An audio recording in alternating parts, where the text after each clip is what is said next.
la CIA Estados Unidos y la muerte de Trujillo. Preámbulo de la invasión norteamericana de 1965. La fobia anticomunista de la llamada Guerra Fría entre la Unión Soviética y los Estados Unidos de América, alentada en la región del Caribe por los avances de la Revolución cubana iniciada en 1959. Tuvo mucho que ver con el involucramiento del gobierno de los Estados Unidos a través de su Central Inteligencia Agency, la CIA, en los planes para desplazar del poder al régimen de Rafael Trujillo. Fue a esa lógica con el temor de que se produjera en la República Dominicana una supuesta revolución tipo Cuba, lo que llevó a los Estados Unidos a establecer un precedente con su aliento a los planes para eliminar a Trujillo, tal como lo prueban los documentos oficiales norteamericanos hechos públicos hace tiempo. Desde el año 1975 han estado apareciendo pruebas fehacientes. Es más, el 2 de junio de 1961, en los primeros interrogatorios del expediente judicial que puede obtenerse en Internet,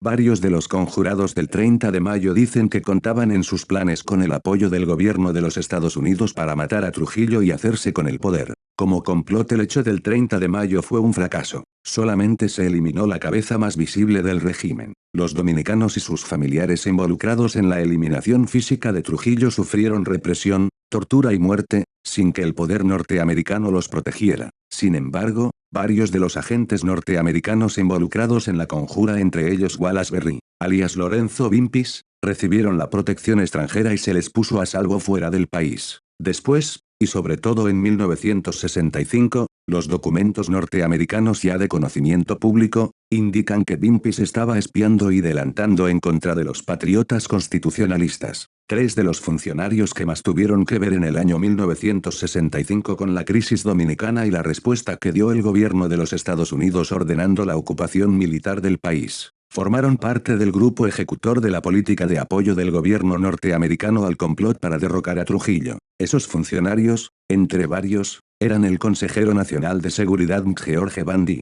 el secretario de Estado Dean Rusk y el subsecretario de Estado Thomas Mann. Ellos de diferentes maneras también mantenían contacto con varios dominicanos residentes por aquella época en la ciudad de Washington. Varios de esos dominicanos, algunos de ellos figuras del poder económico del país, después estuvieron vinculados al Consejo de Estado que deportó a Joaquín Balaguer y al triunvirato que sustituyó al gobierno constitucional de Juan Bosch. Los documentos norteamericanos prueban que Bandy, Rusk y Mann, a quienes la historia los registra muy involucrados en los hechos del año 1965, también participaron en la toma de decisiones con relación al caso Trujillo en 1961, por estar enterado de la responsabilidad de su gobierno en el complot contra Trujillo. El senador Allen Allender llegó a decir el 30 de abril de 1965 al dirigir un discurso a sus colegas del Senado de los Estados Unidos que había sido vergonzoso el involucramiento de Estados Unidos en el derrocamiento de Trujillo. Pruebas sobre el envolvimiento del gobierno de los Estados Unidos en el caso Trujillo aparecen en el libro de memorias del presidente Dwight Eisenhower y el informe Alleged Assassination Plots Involving Foreign Leaders, reporte interino, presentado el 20 de noviembre de 1975 por el Comité Selecto del Senado norteamericano creado para investigar las actividades de inteligencia y los planes para eliminar líderes extranjeros. Mi libro Tumbaron al jefe, los Estados Unidos en el derrocamiento de Trujillo, se basa principalmente en esos documentos históricos. La primera edición es del año 1985. En ese libro aparecen varias veces involucrados los nombres de Bandy, Rusk y Mann. Otra parte del documento. Más, hay una parte del informe del Senado de los Estados Unidos que no publiqué en Tumbaron al jefe. Se trata de la sección sobre los descubrimientos y conclusiones a que llegó ese importante organismo legislativo sobre los complots para eliminar líderes extranjeros en lo que respecta al caso Trujillo. En el acápite A, referente a los descubrimientos y conclusiones, en el punto número 3, página 256 del documento del Senado norteamericano, el título es: funcionarios americanos promovieron o estaban secretamente informados de los complots de golpe que resultaron en las muertes de Trujillo, Ngo Dinh de Vietnam, y René Snyder de Chile. El primer párrafo de ese punto 3 dice inmediatamente que funcionarios americanos claramente deseaban el derrocamiento de Trujillo y ofrecieron tanto estímulo como armas a los disidentes locales que buscaban su caída y cuyos planes incluían asesinato. Los funcionarios americanos también les entregaron a esos disidentes pistolas y rifles, 3 fusiles calibre M1-30. En un párrafo posterior, el informe dice en la misma página 256, tal como testificó el jefe de la CIA en 1975 William Colby ante el comité, La muerte de un líder extranjero es un riesgo predecible en cualquier intento de golpe. En los casos que hemos considerado, el peligro de muerte fue un hecho conocido en varios grados. Era ampliamente sabido que los disidentes en la República Dominicana intentaban asesinar a Trujillo, Vietnam y la República Dominicana. El punto número 5 se titula, los funcionarios americanos han exagerado las nociones acerca de su capacidad para controlar las acciones de los líderes de golpes. Los dos únicos párrafos se refieren al caso de Vietnam y la República Dominicana y expresan lo siguiente. A través de lo largo de los casos considerados en este informe era la expectación de los funcionarios americanos que ellos podrían controlar las acciones de los grupos disidentes a los cuales estaban apoyando en países extranjeros. Los eventos demostraron que los Estados Unidos no tenían tal poder. Este punto está gráficamente demostrado por cables intercambiados muy poco antes del golpe en Vietnam.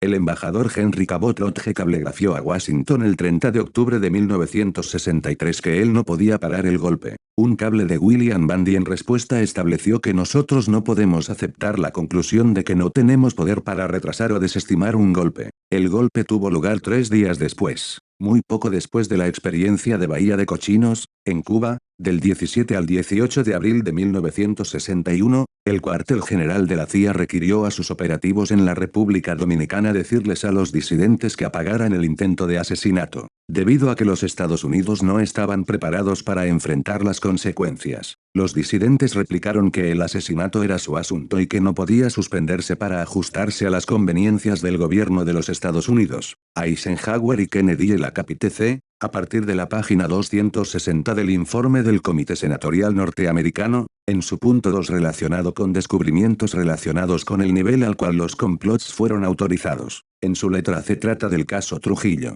Allí, en la página 262, expresa que, los presidentes y otros altos funcionarios en los gobiernos de Eisenhower y Kennedy buscaron el derrocamiento de Trujillo y aprobaron o perdonaron las acciones para obtener ese fin. El jefe de la CIA y el secretario asistente de Estado para Asuntos Interamericanos, Thomas Mann ocupó ese puesto desde septiembre de 1960, nota del autor. Sabían que los disidentes veían la remoción de Trujillo como crítica para cualesquiera planes para derrocar su régimen y que ellos intentaban asesinar a Trujillo si se les daba la oportunidad. Es incierto precisamente cuando los funcionarios en los altos niveles del gobierno con responsabilidad para formular la política supieron que los disidentes igualaron el asesinato con el derrocamiento. Claramente para principios de mayo de 1961 muy importantes funcionarios americanos, incluyendo al presidente Kennedy, sabían que los disidentes intentaban asesinar a Trujillo. La Casa Blanca y el Departamento de Estado, así como la CIA, sabían que los Estados Unidos habían entregado a los disidentes rifles y pistolas y que los disidentes habían requerido ametralladoras las cuales ellos intentaban utilizar en conexión con el esfuerzo de asesinato. Después de eso, el 16 de mayo de 1961 el presidente Kennedy aprobó recomendaciones del Consejo Nacional de Seguridad de que los Estados Unidos no iniciaran el derrocamiento de Trujillo hasta que fuera sabido cuál gobierno sucedería al dictador.